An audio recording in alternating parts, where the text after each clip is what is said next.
Salmo 144, palavra do Senhor Deus ao nosso coração nessa noite, da seguinte forma: Bendito seja o Senhor, minha rocha, que adestra as minhas mãos para a peleja e os meus dedos para a guerra. Ele é o meu Deus misericordioso e a minha fortaleza, o meu alto retiro e o meu libertador, o meu escudo em quem me refugio, que me sujeita o meu povo. Ó Senhor, que é o homem para que o conheças e o filho do homem para que o estimes. O homem é semelhante a um sopro, os seus dias são como a sombra que passa. Abaixa, ó Senhor, os teus céus e desce, toca os montes para que fumeguem. Vibra os teus raios e dissipa os inimigos, envia as tuas flechas e desbarata-os. Estende as tuas mãos desde o alto, livra-me e arrebata-me das muitas águas e das mãos dos estranhos, cuja boca fala vaidade e cuja mão direita é a destra da falsidade. A ti, ó Deus, cantarei um cântico novo. Com o saltério e com o instrumento de 10 cordas te cantarei louvores. É ele que dá vitória aos reis e que livra Davi, seu servo, da espada maligna. Livra-me e tira-me das mãos dos estranhos, cuja boca fala vaidade e cuja mão direita é a destra da falsidade. Que os nossos filhos sejam como plantas bem desenvolvidas na sua mocidade, e as nossas filhas sejam como pedras angulares, lavradas como colunas de um palácio. Que os nossos celeiros estejam repletos, e as nossas ovelhas produzam a milhares e a dezenas de milhares em nossos campos. E os nossos bois levem cargas pesadas, e não haja assaltos, nem sortidas, nem clamores nas nossas ruas. Bem-aventurado o povo a quem assim sucede. Bem-aventurado é o Deus, é o povo cujo Deus é o Senhor. Pai, abre a nossa mente para compreendermos a tua palavra nesta noite. Quero estar debaixo da tua mão poderosa, escondido atrás da cruz de Jesus Cristo, em cujo bendito nome oro neste momento. Amém. O Brasil precisa de Deus como nunca.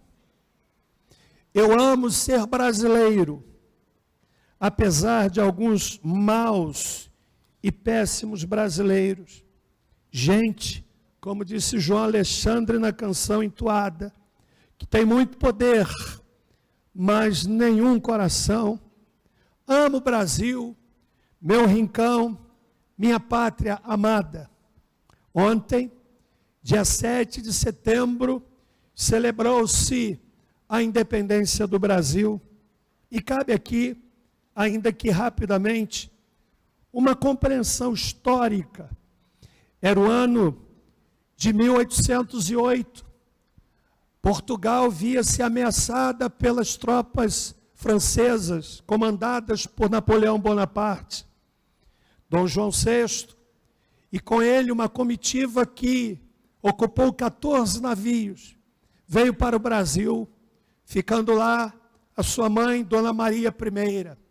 Chegando no Brasil, algumas embarcações se perderam por conta de tempestades e algumas foram parar na Bahia, e aquela onde estava Dom João veio parar no Rio de Janeiro. E desde então, a família imperial aqui se instalou.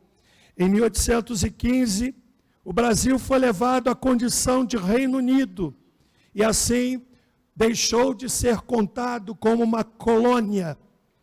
Em 1820, uma revolução liberal lá em Portugal, na verdade, reivindicava o retorno de Dom João VI. A corte e aqueles que lá ficaram exigiam a volta de Dom João VI. E assim ele o fez, deixando aqui o seu filho, Dom Pedro I, como um regente do Brasil. De certa forma, esse ato da volta de Dom João VI criou as condições para que este país gigantesco saísse da condição de colônia e desse um passo para se tornar um país independente. A partir do momento em que se percebia a grandeza desta nação e a permanência do sucessor de Dom João VI lá em Portugal, aqui no Brasil, também a sua volta foi exigida. E quando Dom Pedro I, então, decidiu ficar, o dia do fico, se é para o bem do povo e bem-estar geral da nação, estou pronto. Digo ao povo que fico. Aquela aula de história que você amava. E no dia 7 de setembro de 1822, a proclamação da independência do Brasil. Nosso país, irmãos e irmãs, após essa breve e rápida compreensão histórica dessa nação, é um país relativamente novo, em comparação aos países do velho mundo, Itália, França, Alemanha. É um país muito novo, na verdade, ainda num processo de construção da sua identidade. Eu diria mesmo que, se fizermos uma comparação etária, de idade, de tempo, do Brasil com as nações do velho mundo, nós poderemos dizer que o nosso país é apenas um adolescente, ou talvez entrando na sua juventude, um país extraordinário, um país que muito bem foi definido pelo compositor secular, numa canção que se notabilizou há uns anos atrás, quando ele lá diz assim, que o país, o Brasil, é um país abençoado por Deus, um país tropical abençoado por Deus e bonito por natureza. Só não gosto da frase quando ele diz, sou Flamengo e tenho uma nega chamada Tereza. Dessa eu estou fora. Somos um país extraordinário, irmãos. Parece que é introjetada em nós, por conta de toda a maldade que campeia na nossa nação, uma perda da paixão pela nação. Lá nos Estados Unidos, você vai a uma loja de carros e você vê várias bandeiras dos Estados Unidos. Você vai num comércio e tem lá o pavilhão americano. Você vai numa casa, e são várias as casas que hasteiam a bandeira da nação. Os japoneses, quando veem a bandeira da sua nação, eles a reverenciam, porque há neles um sentimento muito forte de valorizar o seu rincão, a sua terra. Mas parece que cada vez mais nós estamos perdendo amor pelo nosso país por conta dos perversos, por conta dos crápulas que vão dominando a nação. Nós precisamos amar o nosso Brasil. Eu quero lhes dar algumas indicações de como a nossa nação é abençoada. Por exemplo, nós somos um país com dimensões continentais.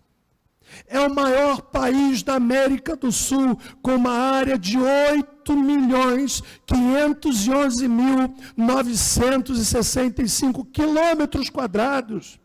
Corresponde à metade da América do Sul. Um extenso e fantástico litoral, com praias lindas, maravilhosas, de águas desde aquelas que são muito frias, aquelas que são quentes e tão aprazíveis. 7.408 quilômetros de extensão de litoral. Uma diversidade geográfica. Somos, em segundo lugar, um país, irmãos, com uma unidade linguística. Sabe o que isso se representa? Embora extenso, celebra a unidade da língua. E não obstante os regionalismos, nós podemos ser entendidos e nos fazer entender e entender os outros, do Iapoque ao Chuí. E eu quero que você saiba que a unidade linguística é um fator extraordinário de interação da nação. Você vai do Rio Grande do Sul a Natal e você consegue se identificar, consegue falar, consegue se comunicar, consegue fazer essa vinculação, de tal forma que um barrense como Reuel se casa com uma petrolinense, a sua esposa Raíza lá de Pernambuco. O Brasil é assim. Nós somos um país, em terceiro lugar, sem os cataclismos que outros países vivem. Somos um país sem vulcões ativos, sem tufões, sem terremotos, sem tsunamis. Lá na Indonésia, em 2005, mais de 200 mil pessoas morreram por causa de um tsunami. E as imagens são pavorosas. As pessoas na praia, o oceano recuou, e esse recuo do oceano é um indício de um tsunami, mas alguns não acreditaram, alguns acharam bonito aquele recuo violento das ondas, o recuo violento do mar, quando no horizonte aquela muralha se ergue, e aquela onda vem, e ela vem, e ela vem, e ela alcança a terra, e mais de 200 mil pessoas perderam a vida. O Brasil não tem isso. O Brasil não tem isso. Não temos calamidades naturais, a não ser aquelas provocadas pela mão do homem, que dizimaram vidas em Petrópolis, Teresópolis, Friburgo, pessoas que jamais serão encontradas, cujos corpos ficaram sepultados ali, nas enchentes provocadas pelas chuvas e pela ação ilógica do homem na natureza. Nós somos um país sem guerras civis. O Brasil não luta contra o Brasil. Quase que por conta de questão política isso veio a acontecer. O norte não guerreia contra o sul, nem o leste contra o oeste. Estes tipos de conflitos fizeram parte da história do Brasil, mas não mais no presente. Nós somos um país, em quinto lugar, sem grandes conflitos raciais. Embora o racismo e o preconceito seja uma realidade incontestável, uma pústula, na verdade, em todo o mundo, no Brasil, ele não assume de forma tão intensa esse caráter, esse contorno que tem colocado pessoas que nasceram na mesma nação, uma contra a outra. Eu, um negro, posso me casar com uma morena linda, que é a minha esposa Débora. Em outras nações, isso seria algo talvez inimaginável. Somos um país em que, embora ameaçada, podemos ter liberdade de expressão. Embora ameaçada, ainda podemos ter liberdade de expressão. Meus irmãos, por fim, nós somos um país farto, onde tudo que se planta, dá. Eu olho para a minha acerola lá no meu quintal, eu olho para a minha jabuticabeira, que eu cobri com tela para que os passarinhos não comam, e como a minha jabuticabeira dá fruto, e é muito bom. Jabuticabe é coisa do Brasil. E é muito bom colher lá do tronco da jabutiqueira, no quintal da minha casa, numa terra que não é adequada, mas plantou e dá. E eu oro quando planto, Senhor abençoa. Esse é o Brasil. Mas, irmãos e irmãs, se de um lado temos fatores que fazem do Brasil um gigante, não imaginem que é por interesse filantrópico. Os olhares da Europa em relação à Amazônia, ledo engano.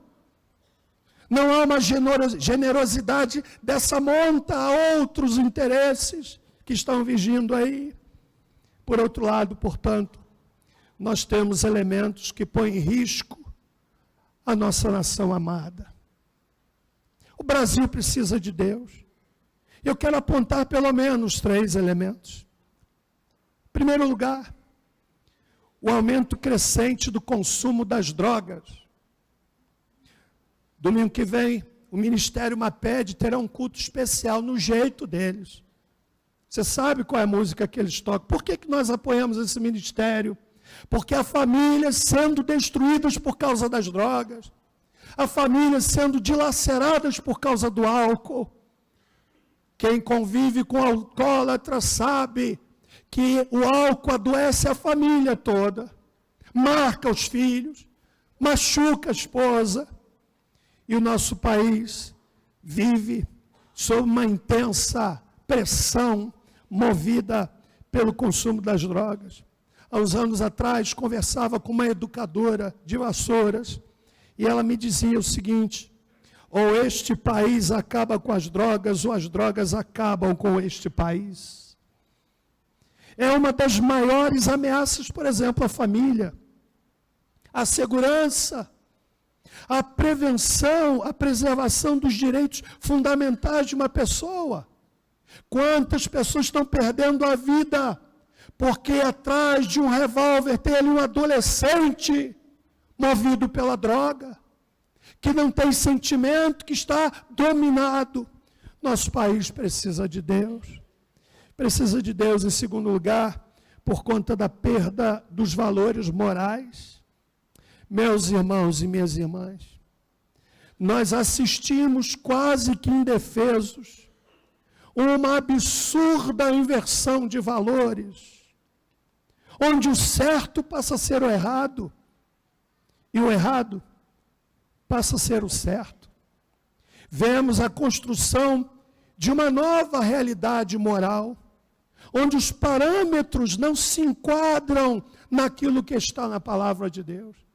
Hoje, já não se fala mais em identidade de gênero, ou melhor, se fala, mas agora se fala também em identidade de espécie. Gente casando com animal. Hoje se fala em identidade etária.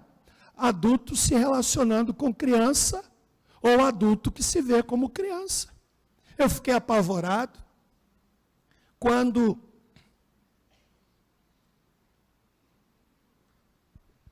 um cidadão casado, marmanjo, barba, começou a se entender como uma criança, vestiu-se como tal, isso lá nos Estados Unidos, que acontece de podre lá, mais ou menos uns 5 anos de desemboca aqui.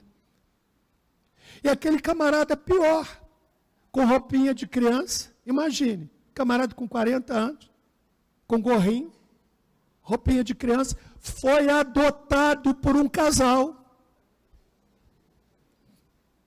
São mais de 20 identidades. Nosso país precisa de Deus.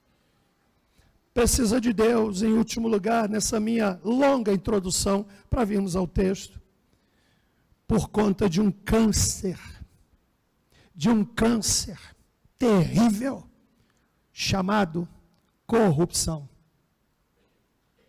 A palavra corrupção se origina do latim corruptus, que significa ato de quebrar aos pedaços, ou seja, decompor, deteriorar algo, ou putrefação, apodrecimento.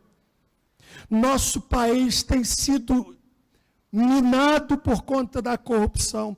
Eu quero citar aqui um estudo realizado pela Fiesp, Federação das Indústrias de São Paulo, e foi descoberto que a corrupção no nosso país rouba dos brasileiros o equivalente, meus irmãos, por ano, 119 bilhões de reais.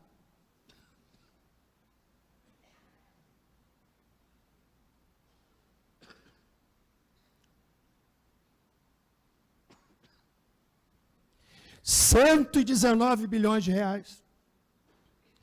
Eu desisti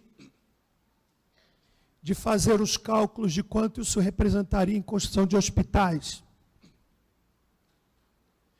Nosso país, irmãos, está colocado no que respeita à saúde, de acordo com o IDH, na posição 125, numa lista de 155. Nós ocupamos a posição 77 no que respeita à corrupção. Somos um dos países mais corruptos do mundo. Um país rico, uma nação que tem tudo para ascender ao topo das nações mais desenvolvidas. Mas há um câncer maldito que muitas vezes encontra bloqueios para que o corrupto vil, que tira a saúde das pessoas carentes, que empurra pessoas para a mendicância. Esse país precisa de Deus. Este país precisa de Deus, irmãos. E a minha fala nessa noite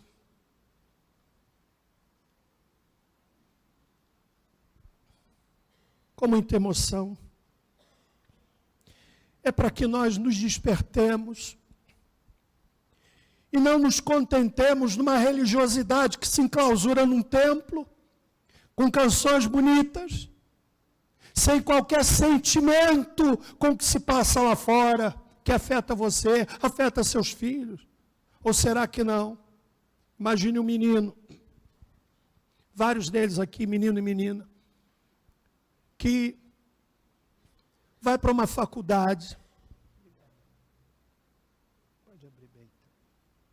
vai para uma faculdade, 4, 5 anos de faculdade, cheio de sonhos, a família se esforça, paga a faculdade, paga o transporte, o lanche para o menino,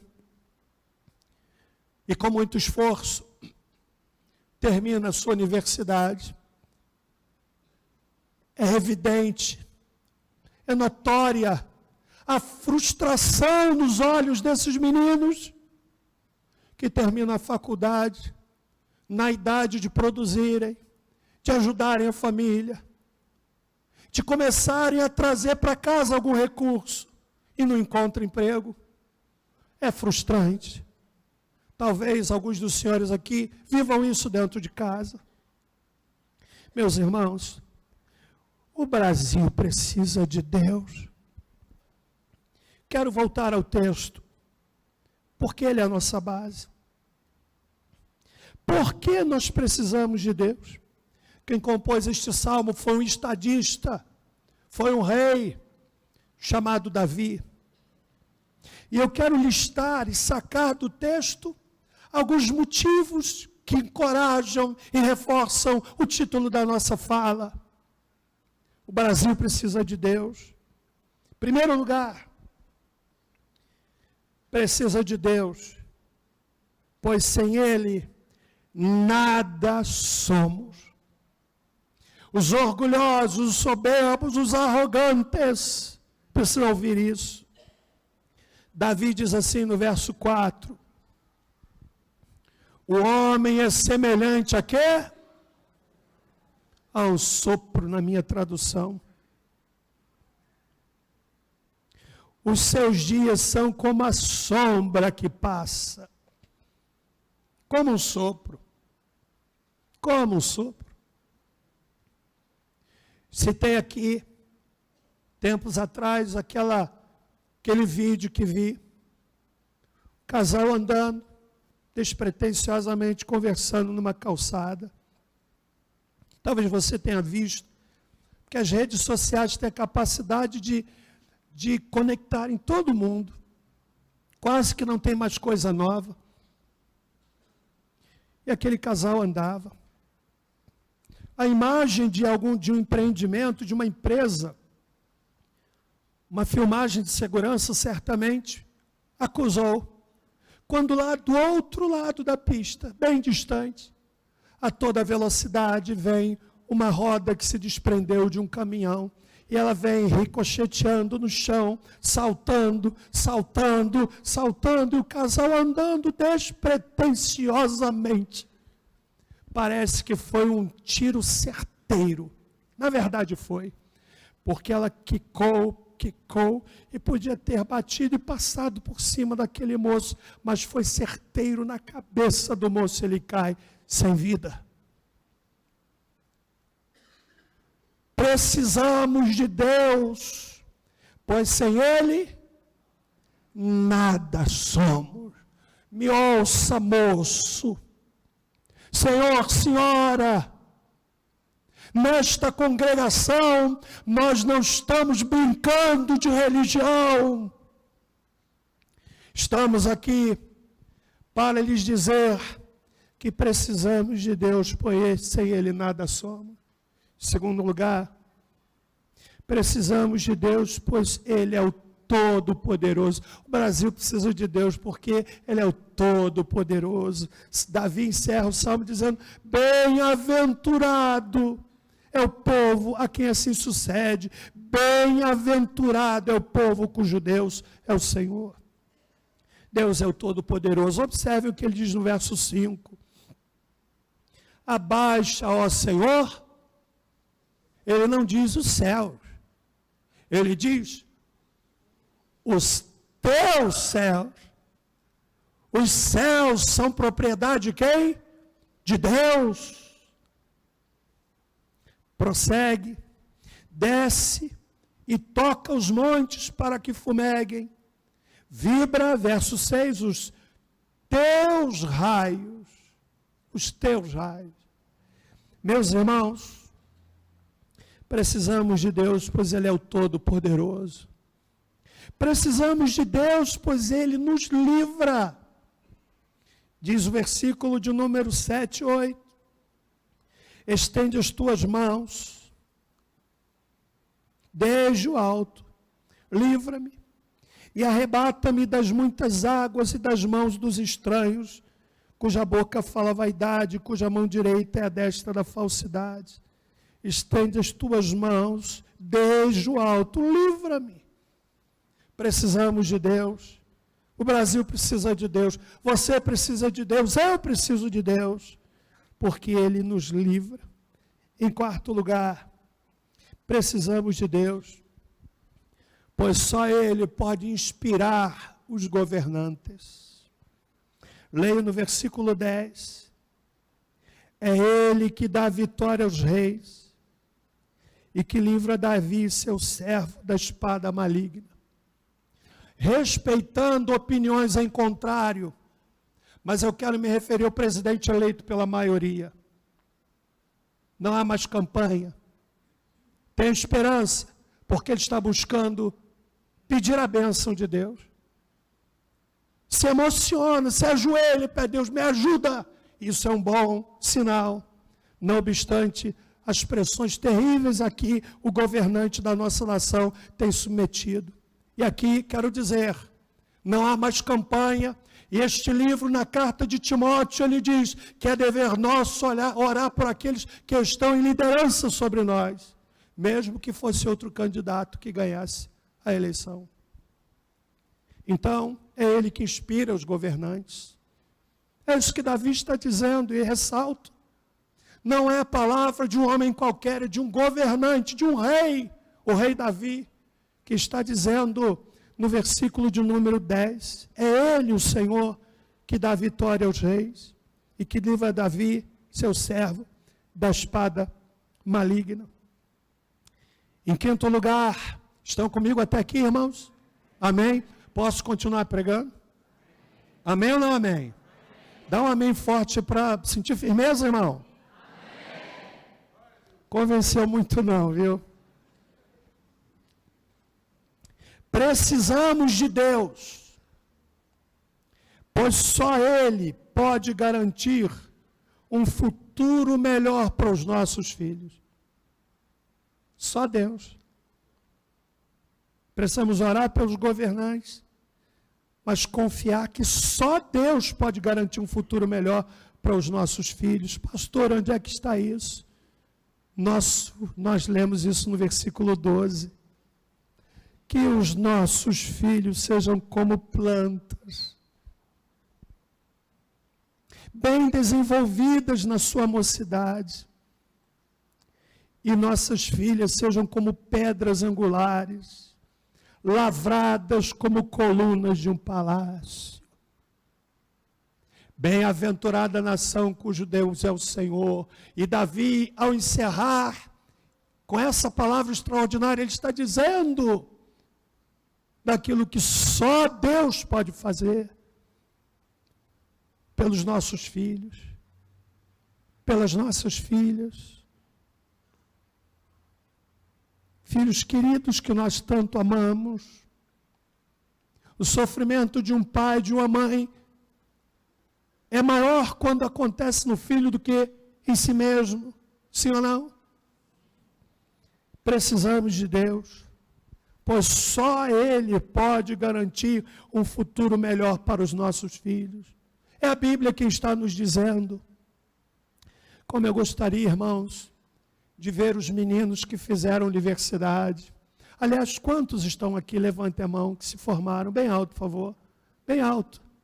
Olha, estou vendo aqui lá em cima, aqui também. Concluíram com o superior. Como eu gostaria, Tiago. Você é um engenheiro. Miriam, você é uma engenheira. Como eu gostaria de ver vocês bem empregados, ganhando muito bem e dando um dízimo maravilhoso. Como eu gostaria de ver esses meninos. Vocês não imaginam como tem aqui engenheiro, advogado, gente com mestrado, gente fazendo doutorado, mas muitas vezes submetendo-se a um emprego medíocre. Ah, como eu quero ver essa nação onde o menino saia da universidade, mesmo antes de sair, ele já tem um emprego lhe esperando. Quem é que não quer isso? Sexto e penúltimo lugar. Amém, meus irmãos? Vocês estão me ouvindo bem? Precisamos de Deus, pois só Ele pode fazer prosperar os nossos celeiros. Celeiro é lugar de guardar alimento. Veja o verso 13, que os nossos celeiros estejam repletos, e as nossas ovelhas produzam a milhares e a dezenas de milhares em nossos campos, e os nossos bois levem cargas pesadas. Sabe o que é que Davi está dizendo? O boi era que transportava. Ele está dizendo assim, que eu tenha tanta facilidade de comprar, que eu possa sobrecarregar as mulas e os bois que vão levar a minha carga. Agora olha para mim. Eu me lembro quando minha esposa chega em casa e diz assim, aquele pouquinho de compra, que coloca lá sobre a mesa, ela diz assim, você sabe quanto foi esse pouquinho de compra? Aí a gente leva um susto. Não dá para fazer o boi levar carga pesada. Não é assim que acontece, irmão? Sim ou não? Você vai ao mercado e tem que selecionar. Não é carga pesada, como Davi diz, de abundância, quando ele fala aqui de ovelhas produzindo e de bois levando cargas pesadas, ele está falando de abundância.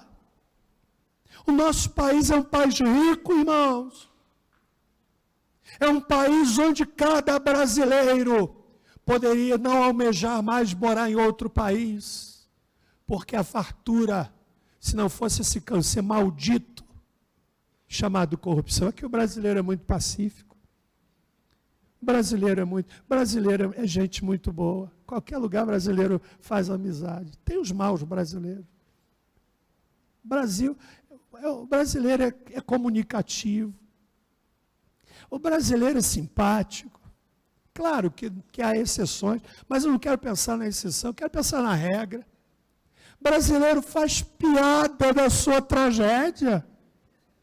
Vê se pode. Ele ri de si mesmo.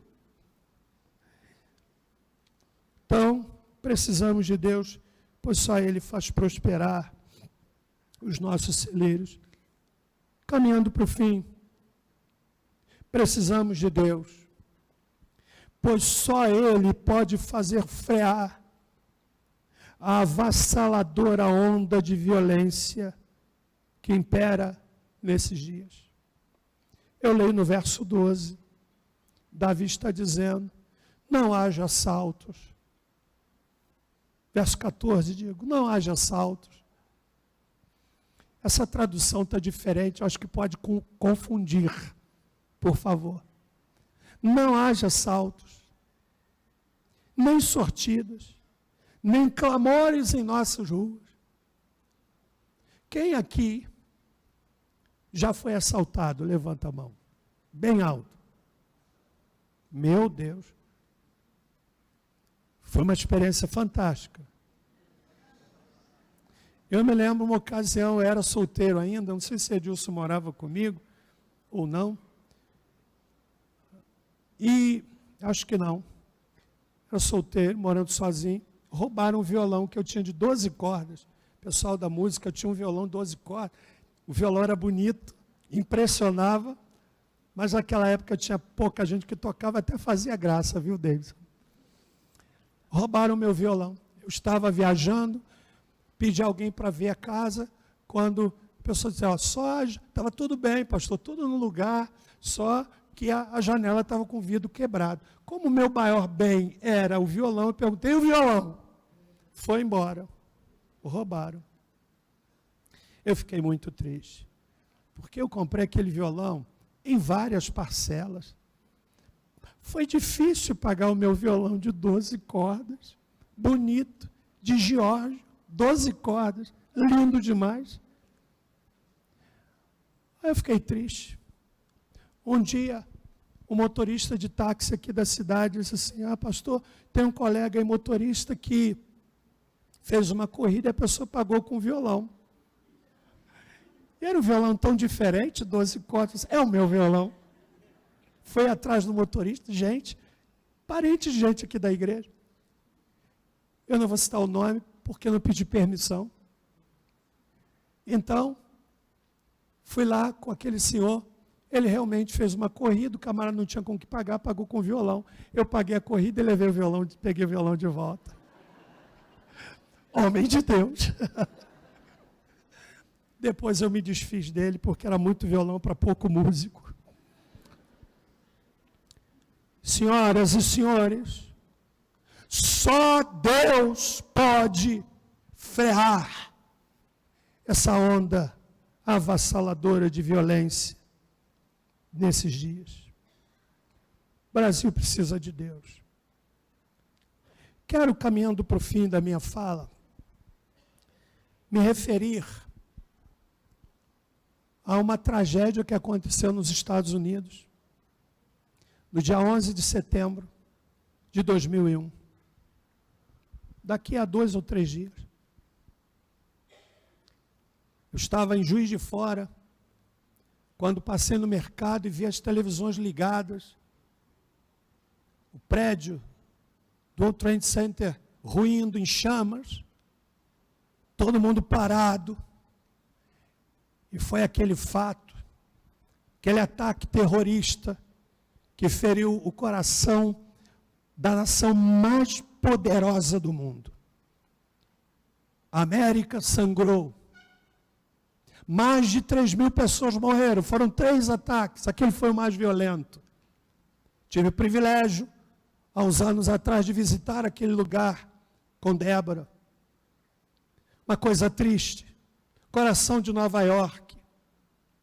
Lá foi construída uma obra que faz menção àquele episódio, 2 crateras, com os nomes das mais de 3.000 pessoas que perderam a vida ali, e uma cachoeira que silenciosa cai naquela cratera. Quando você chega ali, é um sentimento de tristeza. Um sentimento de tristeza ver aquelas águas caindo, como a nos lembrar lágrimas, lágrimas. Parou a nação americana. E um dia, A filha de Billy Graham, Anne Graham Lotz, ela foi entrevistada num programa americano e perguntaram a ela, por favor, pode colocar o texto. Perguntaram a ela, como é que Deus teria permitido algo horroroso assim acontecer nos Estados Unidos dia 11 de setembro? Ela então deu uma resposta extremamente profunda e sábia. Ela faz referência que é o presidente Bill Clinton. Cita algumas pessoas que são da cultura americana. Mas a carta dela se aplica à realidade do Brasil. Eu quero ler esse texto. Ela diz: eu creio que Deus ficou profundamente triste com o que aconteceu. Tanto quanto nós. Por muitos anos, nós temos dito para Deus não interferir em nossas escolhas, sair do nosso governo e sair de nossas vidas. Sendo um cavalheiro como Deus é, eu creio que Ele calmamente nos deixou. Como podemos esperar que Deus nos dê a sua bênção e sua proteção se nós exigimos que Ele não se envolva mais conosco? À vista dos acontecimentos recentes, ataque dos terroristas, tiroteio nas escolas, etc., eu creio que tudo começou desde que Madeleine O'Hara, que foi assassinada e seu corpo encontrado recentemente, se queixou de que era impróprio fazer orações nas escolas americanas como se fazia tradicionalmente. E nós concordamos com a sua opinião. Depois disso, alguém disse que seria melhor não ler mais a Bíblia nas escolas. A Bíblia que nos ensina que não devemos matar, não devemos roubar e devemos amar o nosso próximo como a nós mesmos. E nós concordamos.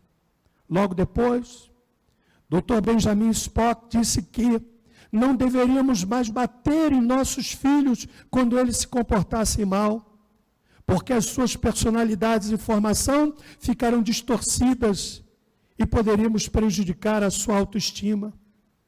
O filho do Dr. Spock cometeu suicídio e nós dissemos, um perito nesse assunto deve saber o que está falando, e então concordamos com ele.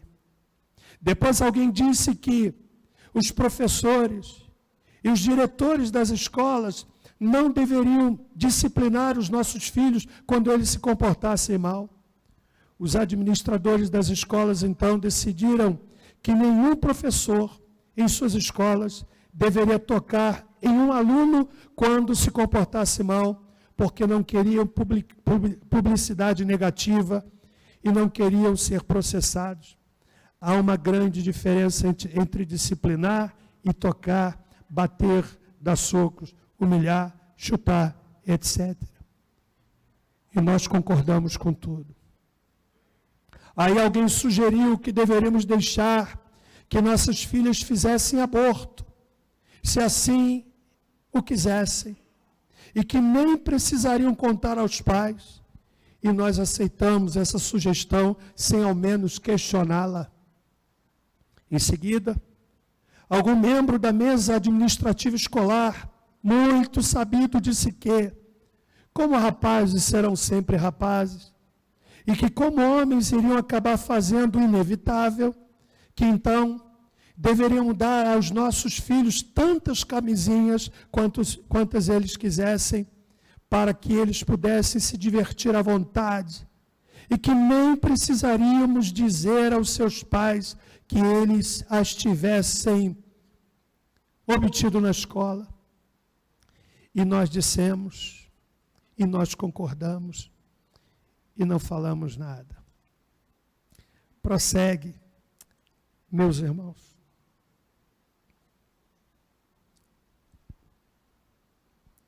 Depois, alguns dos nossos oficiais eleitos mais importantes Disseram que não teria importância alguma o que nós fizéssemos em nossa privacidade, desde que estivéssemos cumprindo com os nossos deveres. Concordando com eles, dissemos que para nós não faria qualquer diferença o que uma pessoa fizesse em particular, incluindo o nosso presidente da República, desde que o nosso emprego fosse mantido e a nossa economia ficasse equilibrada. Então alguém sugeriu que imprimíssemos revistas com fotografias de mulheres nuas e disséssemos que isto é uma coisa sadia e uma apreciação natural da beleza do corpo humano. E nós também concordamos. Depois, uma outra pessoa levou isto a um passo mais adiante e publicou fotos de crianças nuas. E foi mais além ainda, colocando-as à disposição na internet. E nós dissemos, está bem, isto é democracia. Eles têm o direito de ter liberdade de se expressar e fazer isso. A indústria de entretenimento então disse, vamos fazer shows de TV e filmes que promovam profanação, violência e sexo ilícito. Vamos gravar músicas que estimulem o estupro, o sexo, drogas, assassínio, suicídio e temas satânicos. E nós dissemos, isso é apenas diversão e não produz qualquer efeito prejudicial. Prossegue, por favor.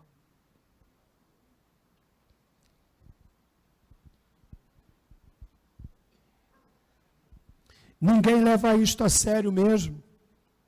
Então, que façam isso. Agora nós estamos nos perguntando, preste bem atenção, por que os nossos filhos não têm consciência? E por que não sabem distinguir entre o bem e o mal, o certo e o errado? Por que não lhes incomoda matar pessoas estranhas, os seus próprios colegas de classe ou a si próprios? Provavelmente, se nós analisarmos tudo isso seriamente, iremos facilmente compreender, está chegando ao fim, nós colhemos exatamente aquilo que semeamos. Uma menina escreveu um bilhetinho para Deus dizendo, Senhor, por que não salvaste aquela criança lá na escola que foi assassinada com tiro? Anne Graham responde, a resposta de Deus seria, querida criança, não me deixo entrar nas escolas do seu Deus. É triste, preste atenção agora, é triste, como as pessoas, e aqui eu incluo crentes, simplesmente culpam a Deus e não entendem porque o mundo está indo a passos largos para o inferno. É triste como cremos em tudo que os jornais e a TV dizem, mas duvidamos do que a Bíblia diz. É triste como todo mundo quer ir para o céu, desde que não precise crer, nem pensar, ou dizer qualquer coisa que a Bíblia ensina. É triste como alguém diz, eu creio em Deus, mas ainda assim segue a Satanás, que por sinal também crê em Deus. É engraçado como somos rápidos para julgar, mas não queremos ser julgados. Assinado Anne Graham. Que verdade. Essa semana estávamos lá na Igreja Atitude, no treinamento mensal. E o grupo que foi, ouviu lá, quando um pastor daquela igreja lá no Canadá, deu um relato de que, lá no Canadá, as crianças são encorajadas à total independência dos pais. Não andam de mãos dadas com os pais. E que algumas crianças, inclusive, moram no sótão da casa para se tornarem totalmente independentes dos pais. Ele dizia, seu filho voltava da escola e relatou para o pai, pastor, você não pode imaginar o que é ser crente nos países do primeiro mundo. E disse para o pai, pai, lá na escola zombaram de mim e perguntaram assim, mas Você ainda crê nesse negócio de Bíblia? Você ainda crê nesse negócio de Bíblia? Quando eu penso, meus irmãos, que o Canadá foi um celeiro missionário. Quando eu me lembro da história de Oswald Smith, pastor de uma igreja no Canadá, que enviou mais de 200 missionários para o mundo. Hoje, nas escolas, perguntam aos filhos, mas você ainda crê nesse negócio de Bíblia? Temo que a América e os Estados Unidos sejam um retrato daquilo que o Brasil pode ser, se não buscarmos a Deus. Os senhores estão entendendo? Bem-aventurada é a nação, feliz é o povo, cujo Deus é o Senhor. Ele é o Senhor da sua vida, da sua história. A sua história tem sido escrita com a graça e a bondade da mão de Deus sobre a sua casa. Se não, amigo, você precisa de Deus. Nessa noite, caminhando para o fim da nossa ministração, na oportunidade de termos celebrado ontem a independência da nossa nação, eu quero lhe encorajar a fazer de Deus o Senhor da sua vida. Um Deus que lhe amou tanto, que deu Jesus Cristo para morrer na cruz, a fim de lhe salvar. Um Deus misericordioso, cheio de compaixão. Não olha para as nossas misérias, nos ama de forma incondicional. Deu Jesus para morrer na cruz do Calvário por cada um de nós, esperando tão somente a sua resposta de fé, de quem decide e diz: eu creio que eu preciso de Deus, e eu quero hoje pedir a Jesus que venha entrar na minha vida, na minha família, porque bem-aventurado o povo, bem-aventurado o homem, bem-aventurada a mulher, cujo Deus é o Senhor. Você compreendeu? Curva a sua cabeça, por gentileza. Senhor Deus, muito obrigado porque Davi, um estadista, um governante, nos deixa este legado, e o Senhor certamente através dele, quando ele ressalta a beleza de uma nação cujo Deus é o Senhor. Nós somos um país, Deus, marcado pela religião. O segmento evangélico cresce assustadoramente, mas tristemente assusta. Um cristianismo de troca, de mercado, de banalização de verdades bíblicas. Um cristianismo que vai se adequando, se ajustando, se conformando ao padrão deste mundo. E não com um evangelho, um cristianismo beligerante, de enfrentamento, de mudança. Meu Deus, eu quero nessa hora pedir por esta igreja. Temos falado tanto em avivamento. Quero pedir por essa igreja. Quero pedir para que o Senhor faça algo tão tremendo que daqui se espalhe para a cidade de Barra do Piraí e para além. Quero pedir que homens e mulheres que têm tido contato com a palavra de Deus aqui ou nas células, mas ainda não se posicionaram, quero pedir que o façam hoje, se for do teu agrado. Quero pedir pelas famílias, onde o Senhor não tem reinado, O Senhor não entra em casa alguma que não lhe tenha dado liberdade para tal. Eu quero o Senhor na minha casa, eu quero abundante, eu quero intenso, eu quero dominante, eu quero reinante na minha casa.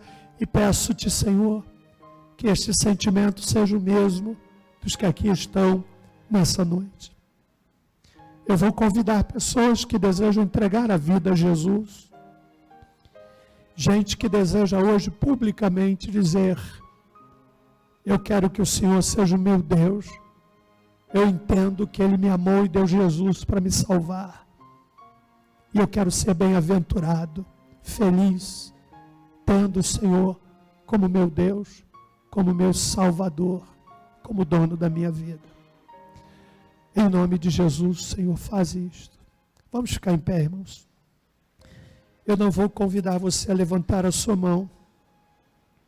Se você deseja entregar a sua vida ao Senhor, nós vamos cantar um hino de forma vibrante. Pastor, eu quero hoje entregar minha vida ao Senhor. Eu quero publicamente confessar Jesus como meu Senhor, como meu Salvador.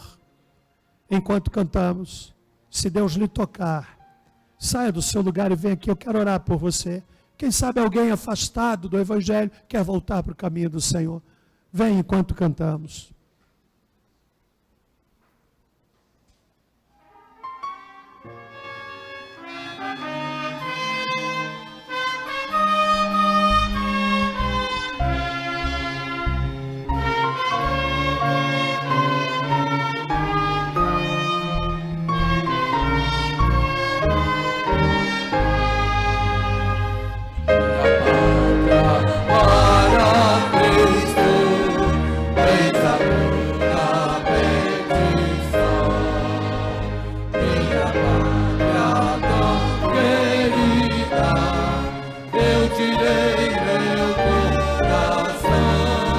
Deus abençoe. Alguém mais? Saia do seu lugar e venha.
Vamos cantar mais uma vez, de forma ritmada, aqui uma jovem entregando a vida ao Senhor. Se houver alguém mais, em cujo coração Deus tem falado, saia do seu lugar, corajosamente vem aqui. Eu quero que o Senhor seja o Deus da minha vida, da minha casa. Talvez até você, irmão, que não tem feito da sua casa o santuário onde Deus habita. Eu quero orar por você. Se você deseja dizer: pastor, eu quero que o Senhor seja o Deus da minha casa, ore por mim, da minha família, do meu casamento, dos meus filhos. Nós vamos cantar, enquanto cantamos, venha juntar-se aqui, para que encerremos o nosso culto orando ao Senhor.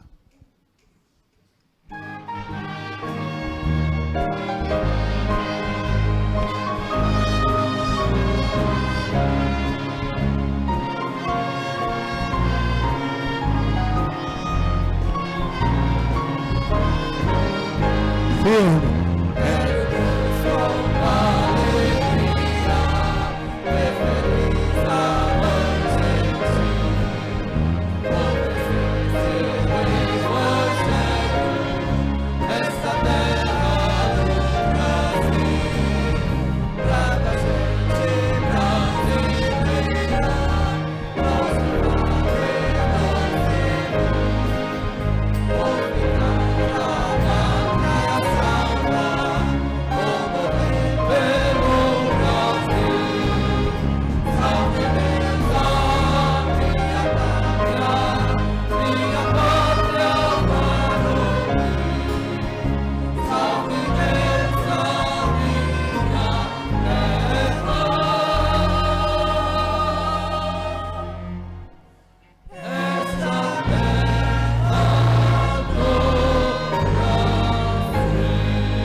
Amém. Que o nosso país se renda ao Deus Todo-Poderoso. Amém, igreja. Dias melhores venham para a nossa nação. Brasil verde, amarelo, azul e branco. Vamos orar. Deus amado, obrigado pela oportunidade de meditarmos em Tua Palavra nesta noite. O Brasil precisa de Deus. Mais do que nunca, nossa nação está doente. Nossa nação está doente. Os valores familiares apodrecendo. O certo se tornando errado. O errado se tornando certo. Parece, Senhor, que até a resistência de muitos tem sucumbido. Aqueles que, não obstante conhecerem a palavra, buscam fazer apologia, defesa daquilo que é indefensável. Deus, só o Senhor, para reverter este quadro. Que venham dias melhores para os nossos jovens. Muitos deles na tenra idade da juventude, Senhor, sucumbindo pelas drogas. Mães que choram, pais que choram, porque atrás de um jovem que aperta um gatilho e mata um outro jovem, há uma mãe que chora. Por trás do moço que cai atingido por um balaço, chegando da faculdade, ou indo para ela, ou mesmo no campus da universidade, há uma mãe que chora. Ó Deus, tem misericórdia desta nação brasileira, do nosso presidente, que o Senhor dê a ele sabedoria, porque em sendo um bom governo todos ganham, em sendo um mau governo todos perdem. Por isso tem misericórdia dele, Senhor. Dá sabedoria, dá graça, dá firmeza. E quero agora orar por esta jovem, a única nesta noite, que corajosamente decidiu tomar uma decisão pública. Envia o teu Espírito, Santo Espírito, para habitar o seu coração. Ó Deus, guarda essa moça, que ela seja abraçada por uma célula, seja cuidada amorosamente por uma célula. E agora, Senhor, que vamos para os nossos lares, que o Senhor nos guarde. Na quarta-feira estaremos aqui orando pela manhã, estaremos aqui à noite orando. No sábado, Pai, a festa da primavera, que seja uma festa tranquila, que não haja qualquer tipo de incidente. No domingo próximo, no aniversário do Ministério Maped, Senhor, que haja aqui uma santa visitação do Senhor. Guarda-nos durante a semana. E agora que o amor de Deus, nosso Pai, que a graça salvadora de Jesus Cristo, e que a doce consolação do Espírito Santo conosco seja, e com todo o povo de Deus, pela face da terra espalhado, desde agora e para todo sempre. Amém. Por favor, saiam para dar palavra de boas-vindas, por gentileza. Abençoe a pessoa que está ao seu lado. Vá em paz. Uma boa semana para todos, em nome de Jesus.